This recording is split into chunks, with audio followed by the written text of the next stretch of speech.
नमस्कार, हिंदी खबर देख रहे हैं आप। आपके साथ मैं हूं आस्था श्रीवास्तव। बिहार में लोकसभा चुनाव के दूसरे चरण के लिए शुक्रवार को वोटिंग खत्म हो गई। दूसरे चरण में 5 लोकसभा सीटों किशनगंज, कटिहार, पूर्णिया, भागलपुर और बांका में मतदान हुआ। सभी 5 सीटों के लिए कुल 58.58% वोटिंग हुई। सबसे ज्यादा कटिहार में 64.60% वोट पड़े, तो वहीं सबसे कम भागलपुर में मात्र 51% मतदान हुआ। पहले फेज में कम वोटिंग के बाद दूसरे चरण में वोटर में उत्साह नजर आया। भीषण गर्मी के बावजूद मतदाताओं ने मतदान में बढ़ चढ़कर हिस्सा लिया। आपको बता दें कि पहले चरण में सिर्फ 48.23% ही मतदान हुआ था, जो कि मौजूदा चरण से 10% कम था। 5 लोकसभा सीटों पर 50 उम्मीदवारों के भाग्य ईवीएम में कैद हो गए, जिनमें 47 पुरुष और 3 महिला प्रत्याशी शामिल हैं। दूसरे फेज में 3 सीटों भागलपुर, बांका और कटिहार में सीधा मुकाबला रहा। वहीं किशनगंज और पूर्णिया में त्रिकोणीय मुकाबला था। सीमांचल के सबसे हॉट सीट पूर्णिया में मतदान के दौरान आरजेडी और पप्पू यादव के समर्थकों के बीच हिंसक झड़प हुई, लेकिन पुलिस के हस्तक्षेप से मामला जल्द सुलझ गया।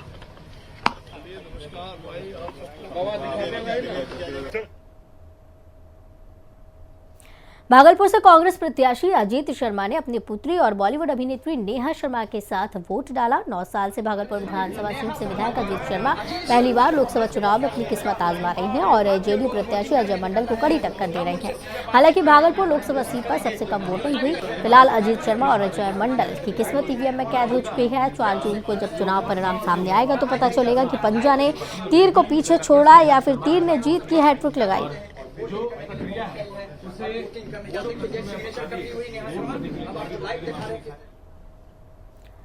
सीमांचल के सबसे हॉट सीट पूर्णिया से निर्दलीय प्रत्याशी पप्पू यादव ने मतदान संपन्न होने के बाद क्या कुछ कहा, सुनाते हैं आपको। सब लोग को लगता है पैसे से सब कुछ होता है, जात से ही होता है। मैंने देखा है no money, no caste, no religion, no Hindu मुसलमान। सर, क्या राजपूत, क्या ब्राह्मण, क्या भूमिहार, क्या गंगोत्री, क्या कुशवाहा, क्या मुसलमान, क्या दलित, क्या बैकवर्ड, क्या फॉरवर्ड, क्या सिख, सर सब एवरीवन पप्पू। आपने कहा अभी कुछ दिन पहले कि पूर्णिया जो है महाभारत की स्क्रिप्ट किसी ने आके लिखा, पटना में लिखा, मेरे कांग्रेस विलय के बाद लिखा। पहले हम बहुत अच्छे थे और उस महाभारत के स्क्रिप्ट को महाभारत के रूप में पूर्णिया में आकर के उसने अपनी सारी ताकत अहंकार को दिखाई। जितनी हैसियत थी उसने औकात अपनी लगा दी। अब उस महाभारत की पूरी स्क्रिप्ट की कथा 4 जून के बाद पूर्णिया की जनता एक इतिहास के रूप में लिखेगी। वो आप भी देखेंगे, मैं भी देखूंगा। एक नई राजनीति की शुरुआत होगी। बहुत अरसे के बाद बिहार ने और देश के लोगों ने एक बेटा को जन्म दिया है राजनीति में, और वो बेटा एक नए इतिहास को लिखेगा। 24 की जंग में दूसरे चरण के मतदान की समाप्ति से पहले पीएम मोदी ने बिहार के अररिया और पश्चिम बंगाल के मालदा में टीएमसी, कांग्रेस और आरजेडी पर एक साथ हमला किया। उन्होंने मालदा में कहा कि केंद्र का पैसा ममता दीदी के मंत्री डकार जाते हैं। वहीं बिहार के अररिया में कांग्रेस के लिए नया नारा गढ़ा, जो 400 पार से कहीं आगे का है और सालों से दिलो दिमाग पर छाया है। बोल कुछ यूं है कि पूरा देश कह रहा है, कांग्रेस की लूट जिंदगी के साथ भी और जिंदगी के बाद भी।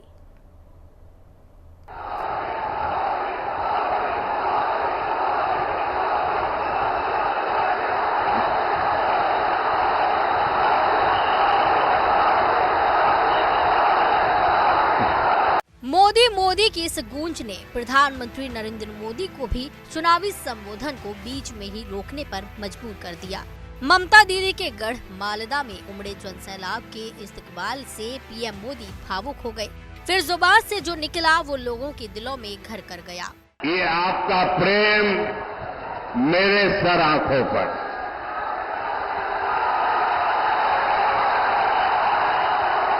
आप इतना प्यार दे रहे हैं, इतना प्यार दे रहे हैं, ऐसा लगता है या तो पिछले जन्म में मैं बंगाल में पैदा हुआ था या तो अगले जन्म में बंगाल की किसी मां के गोद से पैदा होने वाला हूं।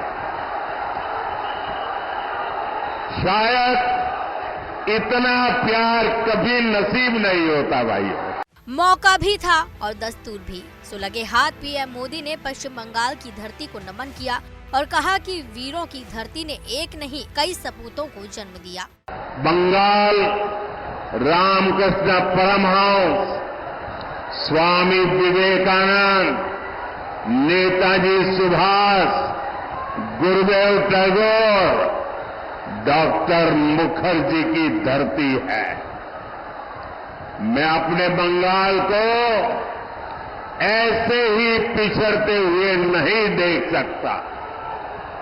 टीएमसी जैसी भ्रष्ट पार्टी के बावजूद केंद्र की बीजेपी सरकार बंगाल के विकास के लिए पूरी शक्ति से काम कर रही है। भाजपा सरकार की योजना की वजह से आपको मुफ्त राशन मिल रहा है। मिशन 400 पार के संकल्प को सिद्धि में तब्दील करने के लिए बंगाल को जीतना जरूरी है। लिहाजा पीएम मोदी ने ममता दीदी की दुखती रग पर हाथ रखा और कहा कि ऐसा कोई सगा नहीं जिसे टीएमसी ने ठगा नहीं। ऐसा कोई काम नहीं है जो बंगाल में बिना कट कमीशन के होता हो। यहाँ तक कि इन्होंने किसानों तक को नहीं छोड़ा। हमारे किसान भाई मंडी में 1 क्विंटल गेहूं बेचने जाते हैं तो इसका एक बड़ा हिस्सा बिचौलिए खा जाते हैं। महंगाई और बेरोजगारी के मुद्दे पर बीजेपी को घेरने वाली टीएमसी को पीएम मोदी ने मालदा की रैली में मुंहतोड़ जवाब दिया। सुनिए युवाओं के साथ ठगी करने वाली टीएमसी की कहानी मोदी की जुबानी। टीएमसी ने यहां युवाओं के भविष्य के साथ लगातार खिलवाड़ किया है। इन्होंने इतना बड़ा शिक्षा घोटाला किया, 26,000 परिवारों की रोजी रोटी ठप हो गई और कर्ज लेकर के पैसे ला करके जो टीएमसी वालों को दिए थे वो बोझ भी इन हमारे गरीब बंधु बहन के सर पे मर गया। प्रधानमंत्री ने आखिरी वार ममता के घोटालेबाज मंत्रियों पर किया और कहा कि हम किसानों की जिंदगी संवारते हैं और ममता सरकार के टोलेबाज लूट के पैसों से ऐश की जिंदगी जीते हैं। बंगाल के 50 लाख से ज्यादा किसानों के खाते में सीधे 8,000 करोड़ रुपए पीएम किसान सम्मान निधि के भेजे गए हैं। लेकिन टीएमसी सरकार को देखिए, वो आपको लूटने का कोई मौका छोड़ती नहीं है। मैं केंद्र से बंगाल के विकास के लिए यहां की सरकार को जो पैसा भेजता हूं वो टीएमसी के नेता मंत्री तोलाबाज मिलकर खा जाते हैं। वहीं बिहार के सीमांचल में पीएम मोदी ने महागठबंधन के खिलाफ हुंकार भरी और लालू राबड़ी के 15 साल के शासनकाल का जिक्र कुछ यूं किया। को दाने दाने का मोहताज बना दिया था। किसी के पास खेत खलिहान है तो नौकरी के बदले उसकी जमीन छीन लो। किसी पास नौकरी है तो तनख्वाह छीन लो। किसी के पास गाड़ी है तो गाड़ी छीन लो। कोई थोड़ा भी सामर्थ्यवान है तो उसका अपहरण करवा लो। यही जंगल राज के दिनों का हाल था। मिशन 40 को अमली जामा पहनाने के लिए पीएम मोदी ने अपने 10 साल के स्वर्णिम काल का जिक्र किया। उन्होंने कहा कि डबल इंजन की सरकार ने अररिया और सुपौल में 3 लाख गरीबों को पक्का घर दिया।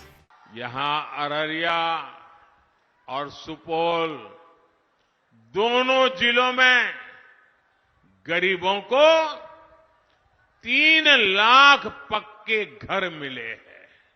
मुस्लिम बाहुल्य सीमांचल में प्रधानमंत्री मोदी ने हिंदू और ओबीसी कार्ड खेला।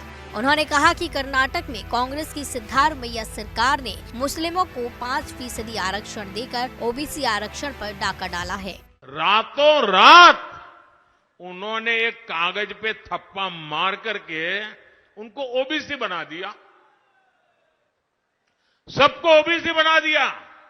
अब परिणाम क्या हुआ?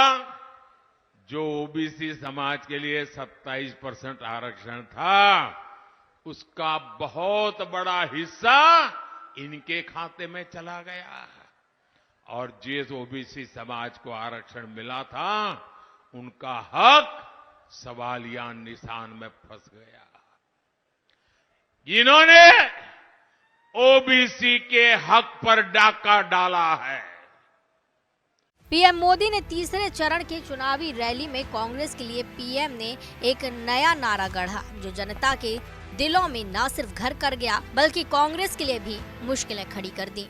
कांग्रेस तो आपके नहीं रहने के बाद आपकी संपत्ति पर भी 55% टैक्स लगाने की योजना बना रही है। यानी आपके जीवन भर की कमाई आपके बाद आपके बेटे बेटियों को नहीं मिलेगी। उसमें से आधे से ज्यादा कांग्रेस सरकार जब्त कर लेगी और संपत्ति जाएगी कहां? कांग्रेस के वोट बैंक के पास। कांग्रेस के फॉर्मूलों को जानने के बाद पूरा देश कह रहा है, कांग्रेस की लोग जिंदगी के साथ भी और जिंदगी के बाद भी। बहरहाल 24 की जंग में 2 चरण का मतदान हो चुका है, 5 चरण अभी बाकी हैं। जाहिर है बढ़ती गर्मी के बीच चुनावी फिजा भी गर्म होगी और चुनाव प्रचार भी तीखा होगा। ब्यूरो रिपोर्ट, हिंदी खबर। प्रधानमंत्री नरेंद्र मोदी बिहार के मुंगेर पहुंचे, जहां उन्होंने विपक्ष पर बड़ा हमला बोलते हुए कहा कि अगर इनकी सरकार बने तो ये जनता की संपत्ति को लूट लेंगे। और भी क्या कुछ कहा पीएम ने, सुनिए। आज एनडीए सरकार भारत की वही समृद्धि लौटाने का प्रयास कर रही है और इस प्रयास समय दुनिया भी जानती है कि ये समय भारत का समय है। दुनिया को भी लगता है कि जितनी मजबूत सरकार भारत के लोग बनाएंगे, दुनिया को भी उतनी ही मजबूती मिलेगी। बीजेपी इनके नेतृत्व में एनडीए सरकार ने लालटेन के उस अंधेरे से बिहार को बाहर निकाला है।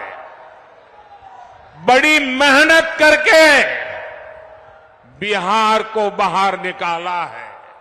साथियों, आज बिहार में इस चुनावी जंग में जो लड़ाई चल रही है, एक तरफ एनडीए का मॉडल है, दूसरी तरफ इंडी गठबंधन का मॉडल है। इंडी गठबंधन का मॉडल है तुष्टीकरण, अपीजमेंट। कांग्रेस के शाहजादे ने कहा है कि देश भर में हर परिवार की उसकी कमाई का, उसकी मिल्कत का, उसकी प्रॉपर्टी का सर्वे करेंगे। हमारी बहनों के पास कुछ जेवर गहने होते हैं और स्त्री धन तो हमारे यहां बहुत पवित्र माना जाता है, मंगलसूत्र होता है। भ्रष्टाचार करके लोगों को तबाह करने वाली कांग्रेस की बुरी नजर अब आपकी संपत्ति पर पड़ गई है। साथियों, कांग्रेस कहती है कि वो किसानों के घर और जमीन के सर्वे कराएगी और आप पर विरासत टैक्स लगाएगी, और इसलिए एक स्वर से देश कह रहा है कांग्रेस की लूट, कांग्रेस की लूट जिंदगी के साथ भी, जिंदगी के बाद भी